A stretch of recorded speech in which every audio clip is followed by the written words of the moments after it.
ಈ ಡೀಪ್ ಡೈವ್ಗೆ ಸ್ವಾಗತ. ಇಂದು ನಾವು ವಿಂಡೋಸ್ 11 ಬಗ್ಗೆ ಮಾತಾಡೋಣ. ನಮಸ್ಕಾರ. ನಮ್ಮಲ್ಲಿರುವ ಮಾಹಿತಿ ಪ್ರಕಾರ ಮೈಕ್ರೋಸಾಫ್ಟ್ ಒಮ್ಮೆ ವಿಂಡೋಸ್ 10ನ್ನೇ ವಿಂಡೋಸ್ನ ಕೊನೆಯ ಆವೃತ್ತಿ ಅಂತ ಹೇಳಿತ್ತು. ಹೌದು. ಹಾಗಿದ್ದ ಮೇಲೆ ವಿಂಡೋಸ್ 11 ಯಾಕೆ ಬಂತು? ಈ ಬದಲಾವಣೆಯ ಹಿಂದಿನ ನಿಜವಾದ ಕಾರಣ ಏನು? ಇದನ್ನ ಅರ್ಥ ಮಾಡಿಕೊಳ್ಳುವುದೇ ನಮ್ಮ ಹಿಂದಿನ ಗುರಿ. ಹೌದು, ಇದು ಎಲ್ಲರನ್ನೂ ಕಾಡಿದ ಪ್ರಶ್ನೆ. ವಿಂಡೋಸ್ 10 ಕೊನೆಯದ್ದು ಅಂದಾಗ ಅವರ ಐಡಿಯಾ ಬೇರೆ ಇತ್ತು. ಹೇಗಿತ್ತು? ಸಾಫ್ಟ್ವೇರ್ ಅನ್ನು ಒಂದು ಸೇವೆ ರೀತಿ, ಅಂದ್ರೆ ಸಾಫ್ಟ್ವೇರ್ ಆಸ್ ಅ ಸರ್ವಿಸ್ ತರ ನಿರಂತರವಾಗಿ ಅಪ್ಡೇಟ್ ಮಾಡುವ ಯೋಚನೆ. ಆದರೆ ಅವರಿಗೆ ಒಂದು ವಿಷಯ ಬೇಗನೆ ಅರ್ಥ ಆಯ್ತು. ಏನು ಅಂತ? ಹೊಸ ಕಂಪ್ಯೂಟರ್ಗಳ ಸೇಲ್ಸ್ ಹೆಚ್ಚಾಗಬೇಕಾದ್ರೆ ಕೇವಲ ಸಣ್ಣ ಪುಟ್ಟ ಅಪ್ಡೇಟ್ಗಳು ಸಾಕಾಗಲ್ಲ. ಜನರನ್ನು ಎಕ್ಸೈಟ್ ಮಾಡಲು ಒಂದು ದೊಡ್ಡ ಹೊಸ ವರ್ಷನ್ ಬೇಕು, ಒಂದು ಈವೆಂಟ್ ತರ. ಓಕೆ, ಮಾರ್ಕೆಟಿಂಗ್ ಕಾರಣಗಳು. ಹೌದು, ಜೊತೆಗೆ ಆಪಲ್ನ ಮ್ಯಾಕ್ಒಎಸ್ ಡಿಸೈನ್ ಇದೆಯಲ್ಲ, ತುಂಬಾ ಪಾಲಿಶ್ಡ್ ಆಗಿದೆ. ಅದಕ್ಕೆ ಸ್ಪರ್ಧೆ ನೀಡಬೇಕಾದ ಒತ್ತಡ ಕೂಡ ಇತ್ತು. ಇಲ್ಲಿ ಒಂದು ಕುತೂಹಲಕಾರಿ ವಿಷಯ ಇದೆ ಗೊತ್ತಾ? ಹೌದು. ನಮ್ಮ ಸೋರ್ಸ್ಗಳು ಹೇಳೋ ಪ್ರಕಾರ ವಿಂಡೋಸ್ 11ರ ಎಷ್ಟೋ ಡಿಸೈನ್ ಐಡಿಯಾಗಳು ಮೊದಲು ಕ್ಯಾನ್ಸಲ್ ಆಗಿದ್ದ ವಿಂಡೋಸ್ 10X ಅನ್ನೋ ಪ್ರಾಜೆಕ್ಟ್ನಿಂದ ಬಂದಿರೋದು. ನಿಖರವಾಗಿ. ಸೊ ಇದು ಸಂಪೂರ್ಣ ಹೊಸ ಐಡಿಯಾ ಏನಲ್ಲ. ಅಂದ್ರೆ ಹಳೆಯ ಯೋಜನೆಯ ಒಂದು ಪುನರ್ಜನ್ಮ. ಹೌದು. ವಿಂಡೋಸ್ 11 ನೋಡಿದ ತಕ್ಷಣ ಗೊತ್ತಾಗುವ ಬದಲಾವಣೆ ಅಂದ್ರೆ ಅದರ ಹೊಸ ವಿನ್ಯಾಸ. ಆ ಸೆಂಟರ್ ಟಾಸ್ಕ್ ಬಾರ್ ಅಲ್ವಾ? ಅದೇ, ಟಾಸ್ಕ್ ಬಾರ್ ಐಕಾನ್ಗಳು ಈಗ ಮಧ್ಯದಲ್ಲಿವೆ. ವಿಂಡೋಗಳಿಗೆ ದುಂಡಾದ ಅಂಚುಗಳು, ಅಂದ್ರೆ ರೌಂಡೆಡ್ ಕಾರ್ನರ್ಸ್ ಬಂದಿವೆ. ನೋಡಲು ತುಂಬಾ ಮಾಡರ್ನ್ ಆಗಿದೆ. ಹೌದು, ಆದರೆ ಇದು ಕೇವಲ ಸೌಂದರ್ಯಕ್ಕಾಗಿ ಅಲ್ಲ, ಬಳಕೆದಾರರಿಗೆ ಒಂದು ಶಾಂತ, ಗೊಂದಲವಿಲ್ಲದ ಅನುಭವ ನೀಡುವುದು ಇದರ ಮುಖ್ಯ ಉದ್ದೇಶ ಅಂತ ಕಂಪ್ನಿ ಹೇಳುತ್ತೆ. ನಿಜ, ನೋಡಲು ತುಂಬಾ ಕ್ಲೀನ್ ಆಗಿದೆ. ಆದ್ರೆ ವರ್ಷಗಳಿಂದ ವಿಂಡೋಸ್ ಬಳಸ್ತಿರೋರಿಗೆ ಆ ಸ್ಟಾರ್ಟ್ ಬಟನ್ ಮಧ್ಯದಲ್ಲಿರೋದು ಸ್ವಲ್ಪ ವಿಚಿತ್ರ ಅನ್ಸ್ಬೋದು ಅಲ್ವಾ? ಖಂಡಿತ. ಯಾವುದೇ ದೊಡ್ಡ ಡಿಸೈನ್ ಬದಲಾವಣೆಗೆ ಆರಂಭದಲ್ಲಿ ಹೀಗೆ ಮಿಶ್ರ ಪ್ರತಿಕ್ರಿಯೆ ಬರುವುದು ಸಹಜ. ಆದರೆ ಮೈಕ್ರೋಸಾಫ್ಟ್ನ ಗುರಿ ಬಹುಶಃ ಭವಿಷ್ಯದ ಬಳಕೆದಾರರು, ಹೊಸ ಜನರೇಷನ್ಗೆ ಈ ಸೆಂಟರ್ ಅಲೈನ್ಡ್ ಡಿಸೈನ್ ಇಷ್ಟವಾಗಬಹುದು. ಸರಿ, ಹಾಗಾದ್ರೆ ವಿನ್ಯಾಸ ನೋಡಲು ಚೆನ್ನಾಗಿದೆ, ಆದ್ರೆ ಕೇವಲ ಸೌಂದರ್ಯದಿಂದ ಕೆಲಸ ಆಗಲ್ಲ ಅಲ್ವಾ? ನಮ್ಮ ದೈನಂದಿನ ಕೆಲಸವನ್ನು ಸ್ಪೀಡ್ ಮಾಡಲು ಏನಾದ್ರೂ ಇದೆಯಾ? ಖಂಡಿತ ಇದೆ. ಮಲ್ಟಿಟಾಸ್ಕಿಂಗ್ ಮಾಡೋವರಿಗೆ ಸ್ನ್ಯಾಪ್ ಲೇಔಟ್ಸ್ ಅನ್ನೋದು ಒಂದು ವರದಾನ. ಆ ಮಲ್ಟಿಪಲ್ ವಿಂಡೋಸ್ ಅರೇಂಜ್ ಮಾಡೋ ಫೀಚರ್. ಹೌದು. ಮೊದಲು 2-3 ವಿಂಡೋಗಳನ್ನು ಅಕ್ಕಪಕ್ಕ ಇಡಲು ನಾವು ಡ್ರ್ಯಾಗ್ ಮಾಡಿ ಕಷ್ಟಪಡಬೇಕಿತ್ತು. ಹೌದು. ಈಗ ಮ್ಯಾಕ್ಸಿಮೈಸ್ ಬಟನ್ ಮೇಲೆ ಕರ್ಸರ್ ಇಟ್ರೆ ಸಾಕು, ನಿಮ್ಗೆ ಬೇಕಾದ ರೀತಿಯಲ್ಲಿ, ಅಂದ್ರೆ ಅರ್ಧ ಅಥವಾ 4 ಭಾಗಗಳಾಗಿ ವಿಂಡೋಗಳನ್ನು ಜೋಡಿಸುವ ಆಪ್ಷನ್ಸ್ ತಾವಾಗಿಯೇ ಬರುತ್ತವೆ. ನನ್ನ ಪ್ರಕಾರ ಇದು ವಿಂಡೋಸ್ 11ರ ಅತ್ಯುತ್ತಮ ಭಾಗ. ನಾನು ಪ್ರತಿದಿನ ಅನೇಕ ವಿಂಡೋಗಳ ಜೊತೆ ಕೆಲಸ ಮಾಡೋದ್ರಿಂದ ಇದು ನನ್ನ ಸಮಯವನ್ನು ನಿಜವಾಗಿಯೂ ಉಳಿಸಿದೆ. ನಿಜ. ನೀವು ಹೈಬ್ರಿಡ್ ಕೆಲಸದ ಬಗ್ಗೆ ಹೇಳಿದ್ರಿ. ಅಂದ್ರೆ ಕೆಲವರು ಮನೆಯಿಂದ ಕೆಲವರು ಆಫೀಸ್ನಿಂದ ಕೆಲಸ ಮಾಡುವ ಈ ಹೊಸ ಪದ್ಧತಿಗೆ ಇದು ಹೇಗೆ ಸಹಾಯ ಮಾಡುತ್ತೆ? ಅತ್ಯುತ್ತಮ ಪ್ರಶ್ನೆ. ಹೈಬ್ರಿಡ್ ವರ್ಕ್ ಅಂದಾಗ ನಾವು ಲ್ಯಾಪ್ಟಾಪ್ ಅನ್ನು ಮನೆ ಮಾನಿಟರ್, ಆಫೀಸ್ ಮಾನಿಟರ್ ಅಂತ ಬೇರೆ ಬೇರೆ ಕಡೆ ಕನೆಕ್ಟ್ ಮಾಡ್ತೀವಿ. ಹೌದು, ಡಾಕ್ ಮಾಡ್ತೀವಿ. ವಿಂಡೋಸ್ 10ರಲ್ಲಿ ನೀವು ಎಕ್ಸ್ಟರ್ನಲ್ ಮಾನಿಟರ್ ತೆಗೆದ ತಕ್ಷಣ ಎಲ್ಲಾ ವಿಂಡೋಗಳು ಲ್ಯಾಪ್ಟಾಪ್ ಸ್ಕ್ರೀನ್ ಮೇಲೆ ಒಂದರ ಮೇಲೊಂದು ಬಂದು ಗೊಂದಲ ಸೃಷ್ಟಿಸುತ್ತಿದ್ದವು. ಹೌದು, ಅದು ತುಂಬಾ ಕಿರಿಕಿರಿ. ಆದರೆ ವಿಂಡೋಸ್ 11 ನೀವು ಮಾನಿಟರ್ ಬದಲಾಯಿಸಿದಾಗಲೂ ನಿಮ್ಮ ವಿಂಡೋ ಲೇಔಟ್ಗಳನ್ನು ನೆನಪಿಟ್ಟುಕೊಳ್ಳುತ್ತದೆ, ಮತ್ತೆ ಕನೆಕ್ಟ್ ಮಾಡಿದಾಗ ಎಲ್ಲವೂ ಹಳೆ ಜಾಗಕ್ಕೆ ವಾಪಸ್ ಹೋಗ್ತವೆ. ವಾವ್, ಇದು ಚಿಕ್ಕ ಬದಲಾವಣೆ ಅನಿಸಿದ್ರೂ ತುಂಬಾ ದೊಡ್ಡ ವ್ಯತ್ಯಾಸ ತರುತ್ತೆ. ಖಂಡಿತ. ಓಕೆ, ವಿನ್ಯಾಸ ಮತ್ತು ಉತ್ಪಾದಕತೆ ಆಯ್ತು. ಈಗ ನಿಜವಾಗಿಯೂ ಫ್ಯೂಚರ್ ಟೆಕ್ನಾಲಜಿ ಕಡೆಗೆ ಹೋಗೋಣ. ಕೃತಕ ಬುದ್ಧಿಮತ್ತೆ ಅಂದರೆ AI ಮತ್ತು ಆಂಡ್ರಾಯ್ಡ್ ಆಪ್ಸ್, ಇದರ ಬಗ್ಗೆ ಹೇಳಿ. ಇದು ಮೈಕ್ರೋಸಾಫ್ಟ್ನ ಒಂದು ದೊಡ್ಡ ಸ್ಟ್ರಾಟಜಿಕ್ ಹೆಜ್ಜೆ. ವಿಂಡೋಸ್ 11 ಕೋಪೈಲಟ್ ಎಂಬ AI ಅಸಿಸ್ಟೆಂಟ್ನು ನೇರವಾಗಿ ಆಪರೇಟಿಂಗ್ ಸಿಸ್ಟಮ್ನೊಳಗೆ ತಂದಿದೆ. ಅಂದ್ರೆ ಇದು ಕಾರ್ಟಾನ ತರಣ? ಕಾರ್ಟನ್ಗಿಂತ ಇದು ಹೆಚ್ಚು ಶಕ್ತಿಶಾಲಿ. ಇದು ನಿಮ್ಗೆ ಪ್ರಶ್ನೆಗಳಿಗೆ ಉತ್ತರ ನೀಡೋದಲ್ಲದೆ ಸಿಸ್ಟಮ್ ಸೆಟ್ಟಿಂಗ್ಸ್ ಬದಲಾಯಿಸಲು, ಅಪ್ಲಿಕೇಶನ್ಗಳನ್ನು ತೆರೆಯಲು ಕೂಡ ಸಹಾಯ ಮಾಡುತ್ತದೆ. ಸರಿ, ಆಂಡ್ರಾಯ್ಡ್ ಆಪ್ಸ್?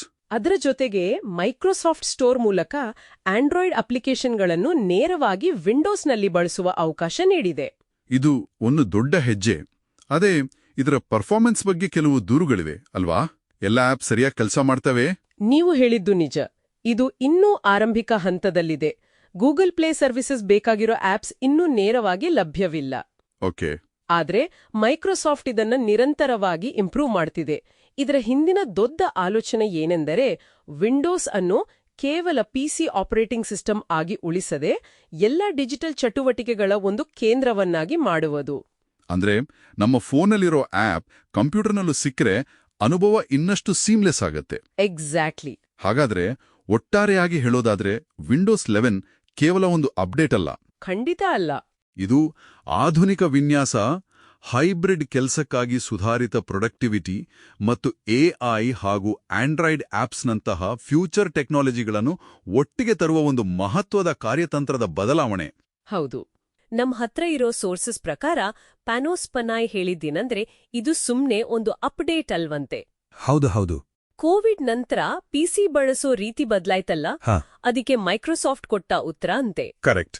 ಇದೊಂದು ಟೆಕ್ನಿಕಲ್ ಅಪ್ಗ್ರೇಡ್ಗಿಂತ ಹೆಚ್ಚಾಗಿ ಒಂದು ಅನುಭವವನ್ನೇ ಬದಲಾಯಿಸೋ ಪ್ರಯತ್ನ ಅಂತ ಹೇಳ್ಬೋದು. ಅನುಭವ ಅಂದ್ರೆ ನೋಡಿ, ಪ್ಯಾಂಡಮಿಕ್ ಆದ್ಮೇಲೆ ನಮ್ಮ ವರ್ಕ್ ಲೈಫ್, ಪರ್ಸನಲ್ ಲೈಫ್ ಎಲ್ಲವೂ ಎಷ್ಟು ಪಿಸಿ ಮೇಲೆ ಡಿಪೆಂಡ್ ಆಯ್ತು ಅಲ್ವಾ? ಓ ಹೌದು, ಸಂಪೂರ್ಣವಾಗಿ. ಅದಕ್ಕೆ ಇದೊಂದು ಡೈರೆಕ್ಟ್ ರೆಸ್ಪಾನ್ಸ್. ಸರಿ, ಹಾಗಾದ್ರೆ ಮೊದ್ಲು ಡಿಸೈನ್ ಬಗ್ಗೆನೇ ಮಾತಾಡೋಣ. ಯಾಕೆಂದ್ರೆ ಮೊದ್ಲು ಕಣ್ಣಿಗ್ ಬೀಳೋದೇ ಅದು. ಆ ಟಾಸ್ಕ್ ಬಾರ್, ಸ್ಟಾರ್ಟ್ ಮೆನು ಎಲ್ಲವೂ ಸೆಂಟರ್ನಲ್ಲಿದೆ. ಮತ್ತೆ ವಿಂಡೋಗಳಿಗೆ ರೌಂಡೆಡ್ ಕಾರ್ನರ್ಸ್. ಹೌದು, ಆದ್ರೆ ಇದ್ರ ಬಗ್ಗೆ ತುಂಬಾನೇ ಟೀಕೆ ಬಂತಲ್ವಾ, ಇದು ಮ್ಯಾಕ್ ಓಎಸ್ ಕಾಪಿ ಮಾಡಿದ ಹಾಗೆ ಇದೆ ಅಂತ. ಆ ವಾದ ಇತ್ತು, ಖಂಡಿತ ಇತ್ತು. ಹಾಗಾದ್ರೆ ಆ ಬದಲಾವಣೆ ಯಾಕೆ ಮಾಡಿದ್ರು? ಅದ್ರ ಹಿಂದಿನ ತರ್ಕ ಏನು? ಆಕ್ಚುಲಿ ಇದು ಅಂದ್ರೆ ಕೇವಲ ನೋಟಕ್ಕಷ್ಟೇ ಅನ್ನ. ಮೈಕ್ರೋಸಾಫ್ಟ್ ಇದನ್ನ ಫ್ಲೂಯೆಂಟ್ ಡಿಸೈನ್ ಸಿಸ್ಟಮ್ ಅಂತ ಕರೆಯುತ್ತೆ. Okay, fluent design. ಸೊ ಇದರ ಮುಖ್ಯ ಉದ್ದೇಶ ಗೊಂದಲವನ್ನ ಕಡಿಮೆ ಮಾಡಿ ಒಂದು ಶಾಂತವಾದ, ಹೆಚ್ಚು ಫೋಕಸ್ ಮಾಡಬಹುದಾದ ಅನುಭವ ಕೊಡೋದು. ಆ ಸೆಂಟರ್ ಅಲೈನ್ಮೆಂಟ್ ಕೂಡ ದೊಡ್ಡ ಸ್ಕ್ರೀನ್ಗಳಲ್ಲಿ ಬಳಸೋಕೆ ಸುಲಭ ಆಗುತ್ತೆ ಅನ್ನೋದು ಅವರ ವಾದ. ಓಕೆ, ಡಿಸೈನ್ ಉದ್ದೇಶ ಗೊಂದಲ ಕಡಿಮೆ ಮಾಡೋದು ಅಂತಾಯ್ತು. ಆದ್ರೆ ದಿನನಿತ್ಯದ ಕೆಲಸದಲ್ಲಿ ಇದು ನಿಜವಾಗಿಯೂ ನಮ್ಮ ಪ್ರೊಡಕ್ಟಿವಿಟಿ ಹೆಚ್ಚಿಸ್ತಾ? ಖಂಡಿತ. ಅಲ್ಲಿದಾನ್ ಸ್ನ್ಯಾಪ್ ಲೇಔಟ್ಗಳು ಮತ್ತೆ ಸ್ನ್ಯಾಪ್ ಗ್ರೂಪ್ಸ್ ಅನ್ನೋದು ಬರುತ್ತೆ. ಓ ಹೌದು, ಅದ್ರ ಬಗ್ಗೆ ಕೇಳಿದ್ದೀನಿ. ಇದು ಮಲ್ಟಿ ಟಾಸ್ಕಿಂಗ್ ಮಾಡೋರಿಗೆ ಒಂದು ರೀತಿ ಗೇಮ್ ಚೇಂಜರ್. ಹೌದಾ? ಹೇಗೆ? ಸ್ನ್ಯಾಪ್ ಲೇಔಟ್ಗಳು ಒಂದೇ ಕ್ಲಿಕ್ಕಲ್ಲಿ 4-5 ವಿಂಡೋಗಳನ್ನ ಅಚ್ಚುಕಟ್ಟಾಗಿ ಜೋಡಿಸುತ್ತೆ. ಸರಿ. ಇನ್ನು ಸ್ನ್ಯಾಪ್ ಗ್ರೂಪ್ಸ್ ಇದೆಯಲ್ಲ, ಅದು ಆ ಜೋಡಣೆಯನ್ನ ನೆನ್ಪಿಟ್ಕೊಳ್ಳುತ್ತೆ. ಸೊ ನೀವು ಬೇರೆ ಯಾವುದೋ ಕೆಲ್ಸಕ್ಕೆ ಹೋಗಿ ವಾಪಸ್ ಬಂದ್ರೂ ನಿಮ್ಮ ಆಪ್ಗಳ ಗುಂಪು ಹಾಗೇ ಇರುತ್ತೆ. ವಾವ್, ಅದು ನಿಜವಾಗಿಯೂ ಉಪಯುಕ್ತ. ಜೊತೆಗೆ ಟಾಸ್ಕ್ ಬಾರ್ನಲ್ಲೇ ಮೈಕ್ರೋಸಾಫ್ಟ್ ಟೀಮ್ಸ್ ಇಂಟಿಗ್ರೇಟ್ ಮಾಡಿದ್ದಾರೆ. ಆಹಾ, ಕಮ್ಯುನಿಕೇಶನ್ ಸುಲಭ ಮಾಡೋಕೆ. ಎಕ್ಸಾಕ್ಟ್ಲಿ. ಇದು ಕೇವಲ ಕೆಲ್ಸಕ್ಕೆ ಮಾತ್ರವಲ್ಲ, ಗೇಮಿಂಗ್ಗೂ ದೊಡ್ಡ ಸುಧಾರಣೆ ತಂದಿದೆ ಅಂತ ನಮ್ಮ ಸೋರ್ಸಸ್ ಹೇಳುತ್ತೆ. ಓ, ಗೇಮಿಂಗ್ ಬಗ್ಗೆ ಮಾತಾಡ್ಲೇಬೇಕು. ಹೌದು, ಆಟೋ HDR, ಡೈರೆಕ್ಟ್ ಸ್ಟೋರೇಜ್ ಅಂತೆಲ್ಲ ಇದೆ. ಏನಿದು? ಸಿಂಪಲ್ ಆಗಿ ಹೇಳೋದಾದ್ರೆ ಆಟೋ HDR ಹಳೆಯ ಗೇಮ್ಸ್ಗೂ ಕೂಡ ಹೊಸ ಬ್ರೈಟ್ ಕಲರ್ಸ್ ಕೊಡುತ್ತೆ. ಓಕೆ. ಇನ್ನು ಡೈರೆಕ್ಟ್ ಸ್ಟೋರೇಜ್ ಅನ್ನೋದು ಗೇಮ್ಸ್ ಲೋಡ್ ಆಗೋ ಟೈಮ್ ಇದೆಯಲ್ಲ, ಅದನ್ನ ಸಿಕ್ಕಾಪಟ್ಟೆ ಕಡಿಮೆ ಮಾಡುತ್ತೆ. ಅಂದ್ರೆ ಕಾಯೋದು ಕಡಿಮೆ. ಹೌದು, ಆದ್ರೆ ಇದಕ್ಕಿಂತ ಒಂದು ದೊಡ್ಡ ಚಿತ್ರಣ ಇದೆ ಇಲ್ಲಿ. ದೊಡ್ಡ ಚಿತ್ರಣ? ಹೌದು ನೋಡಿ, ಗೇಮಿಂಗ್ಗೆ ಎಕ್ಸ್ಬಾಕ್ಸ್, ಆಪ್ಸ್ಗೆ ಅಮೆಜಾನ್ ಆಪ್ ಸ್ಟೋರ್ ಮೂಲಕ ಆಂಡ್ರಾಯ್ಡ್ ಆಪ್ಸ್ ಅದು ದೊಡ್ಡ ವಿಷಯ ಅಲ್ವಾ? ಖಂಡಿತ. ಮತ್ತೆ ಈಗ AI ಅಸಿಸ್ಟೆಂಟ್, ಕೋ-ಪೈಲಟ್ ಇವೆಲ್ಲವನ್ನು ಒಂದೇ ಕಡೆ ತಂದು ಮೈಕ್ರೋಸಾಫ್ಟ್ ಒಂದು ಇಂಟಿಗ್ರೇಟೆಡ್ ಇಕೋಸಿಸ್ಟಮ್ ಕಟ್ತಿದೆ. ಆಪಲ್ನ ವಾಲ್ಡ್ ಗಾರ್ಡನ್ ತರನಾ? ಸ್ವಲ್ಪ ಮಟ್ಟಿಗೆ. ಆದ್ರೆ ಇದು ಹೆಚ್ಚು ಓಪನ್, ವಿಂಡೋಸ್ ಅನ್ನು ಸೆಂಟರ್ ಆಗಿಟ್ಕೊಂಡು ಎಲ್ಲವನ್ನೂ ಕಲೆಕ್ಟ್ ಮಾಡುವ ಒಂದು ಸ್ಟ್ರಾಟಜಿ. ಇಂಟ್ರೆಸ್ಟಿಂಗ್. ಹಾಗಾದ್ರೆ ಯಾರು ಬೇಕಾದ್ರೂ ಇದಕ್ಕೆ ಅಪ್ಗ್ರೇಡ್ ಮಾಡ್ಬೋದಾ? ಸಿಸ್ಟಮ್ ರಿಕ್ವೈರ್ಮೆಂಟ್ಸ್ ಹೆಂಗಿದೆ? ಇಲ್ಲಿಗೆ ಬಂದ್ರೋಡಿ ಅಸ್ಲಿ ಕತೆ. ಯಾಕೆ?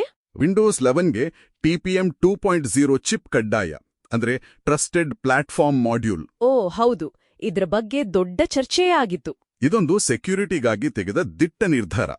ಆದ್ರೆ ಇದರಿಂದಾಗಿ 3-4 ವರ್ಷ ಹಳೆಯ, ಚೆನ್ನಾಗಿ ಕೆಲಸ ಮಾಡ್ತಿದ್ದ ಎಷ್ಟೋ ಕಂಪ್ಯೂಟರ್ಗಳು ಅಧಿಕೃತವಾಗಿ ಅಪ್ಗ್ರೇಡ್ ಮಾಡೋಕ್ಕಾಗ್ಲಿಲ್ಲ. ಅಯ್ಯೋ, ಅದು ಲಕ್ಷಾಂತರ ಬಳಕೆದಾರರಿಗೆ ನಿರಾಸೆ ಮೂಡಿಸಿರ್ಬೇಕಲ್ಲ? ಖಂಡಿತವಾಗಿಯೂ. ಹಾಗಾದ್ರೆ ಒಟ್ಟಾರೆಯಾಗಿ ಹೇಳೋದಾದ್ರೆ ವಿಂಡೋಸ್ 11 ಕೇವಲ ಒಂದು ಹೊಸ ಪೇಂಟ್ ಜಾಬ್ ಅಲ್ಲ. ಖಂಡಿತ ಅಲ್ಲ. ಇದು ಪ್ರೊಡಕ್ಟಿವಿಟಿ, ಗೇಮಿಂಗ್ ಇಂಟಿಗ್ರೇಷನ್ ಮತ್ತು ಮುಖ್ಯವಾಗಿ ಹಾರ್ಡ್ವೇರ್ ಲೆವೆಲ್ ಸೆಕ್ಯೂರಿಟಿ ಮೇಲೆ ಫೋಕಸ್ ಮಾಡಿದ ಒಂದು ಪ್ರಮುಖ ಹೆಜ್ಜೆ. ಕರೆಕ್ಟ್. ಈ ಡೀಪ್ ಡೈವ್ನಿಂದ ಒಂದು ವಿಷಯ ಸ್ಪಷ್ಟವಾಗುತ್ತೆ. ಅದೇನು? ಏನಪ್ಪಾ ಅಂದ್ರೆ, ಆಪರೇಟಿಂಗ್ ಸಿಸ್ಟಮ್ಗಳು ಈಗ ಕೇವಲ ಒಂದು ಟೂಲ್ ಆಗಿ ಉಳಿದಿಲ್ಲ. ಕೋ-ಪೈಲಟ್ ತರದ AI ಅಸಿಸ್ಟೆಂಟ್ಗಳ ಜೊತೆ ಅವು ನಮ್ಮ ಡಿಜಿಟಲ್ ಜೀವನದ ಒಂದು ರೀತಿ ಇಂಟೆಲಿಜೆಂಟ್ ಪಾರ್ಟ್ನರ್ ಆಗ್ತೇವೆ. ಇಂಟೆಲಿಜೆಂಟ್ ಪಾರ್ಟ್ನರ್, ಚೆನ್ನಾಗಿದೆ ಈ ಮಾತು. ಸೊ ಮುಂದಿನ ದಿನಗಳಲ್ಲಿ ನಮ್ಮ ಕಂಪ್ಯೂಟರ್ ನಮ್ಗೆ ಎಷ್ಟು ಸಹಾಯ ಮಾಡುತ್ತೆ ಅನ್ನೋದಕ್ಕಿಂತ ಅದು ನಮ್ಮನ್ನ ಎಷ್ಟು ಚೆನ್ನಾಗಿ ಅರ್ಥ ಮಾಡ್ಕೊಳ್ಳುತ್ತೆ ಅನ್ನೋದು ಮುಖ್ಯ ಆಗ್ಬೋದೇನೋ ಅಲ್ವಾ? ಈ ಎಲ್ಲ ಚರ್ಚೆಯ ನಂತರ ಕೇಳುಗರು ಯೋಚಿಸಲು ಒಂದು ಪ್ರಶ್ನೆ ಇಲ್ಲಿದೆ. ಹೇಳಿ. ವಿಂಡೋಸ್ 11 ತನ್ನ ಡಿಸೈನ್ ಮತ್ತು ಹೊಸ ಫೀಚರ್ಗಳ ಮೂಲಕ ನಮ್ಮ ಕಂಪ್ಯೂಟರ್ ಬಳಕೆ ಅನುಭವವನ್ನು ಬದಲಾಯಿಸಲು ಪ್ರಯತ್ನಿಸುತ್ತಿದೆ. ಒಂದು ಒಳ್ಳೆ ಆಪರೇಟಿಂಗ್ ಸಿಸ್ಟಮ್ ನಮ್ಮ ಕೆಲಸವನ್ನು ಸುಲಭಗೊಳಿಸಬಹುದು, ಆದರೆ ಅದು ನಮ್ಮ ಕೆಲಸ ಮಾಡುವ ರೀತಿ ಅಥವಾ ನಮ್ಮ ಯೋಚನಾ ಕ್ರಮದ ಮೇಲೆ ನಿಜವಾಗಿಯೂ ಎಷ್ಟು ಪ್ರಭಾವ ಬೀರಬಹುದು? ಆಳವಾದ ಪ್ರಶ್ನೆ. ಅಥವಾ ಇದು ಕೇವಲ ನಾವು ಹಳೆಯ ಕೆಲಸಗಳನ್ನು ಮಾಡಲು ಒಂದು ಹೊಸ ಸುಂದರವಾದ ಟೂಲ್ ಅಷ್ಟೇನಾ?